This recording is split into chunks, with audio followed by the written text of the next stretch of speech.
রাতে প্রতাপ, ভবেশ আর চন্দনের দুই ভাই বসে রয়েছে দাসবাড়ির বৈঠকে।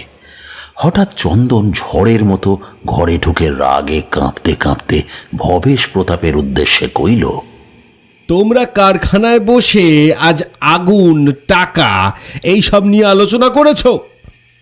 সত্যি কথা বলবে আমাকে। ভবেশ আর প্রতাপ এই রোষের মুখে মাথা নিচু করতেই চন্দন চিৎকার করে উঠল, বলো, জবাব দাও, কেন এসব কথা বলেছ কারখানায় বসে? মাতলামির আর জায়গা পাও না? আমার এত স্বাদের ছক যদি বানচাল হয়ে যায় তোমাদের এই হতমূর্খ আচরণের জন্য, তবে জানবে আমি হাতে মাথা কাটতে পারি এখনো।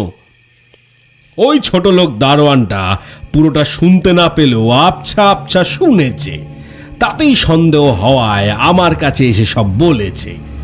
এইবার কাল রাতে যখন কারখানায় আগুন দেওয়া হবে তখন দুয়ে দুয়ে চার মিলিয়ে নিতে খুব অসুবিধা হবে না নিশ্চয়ই তার। সে ফৌজি মানুষ, মূর্খ নয় তোমাদের মতো।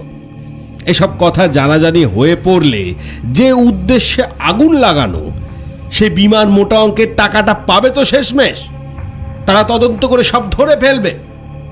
ভবেশ অপরাধীর স্বরে বললে,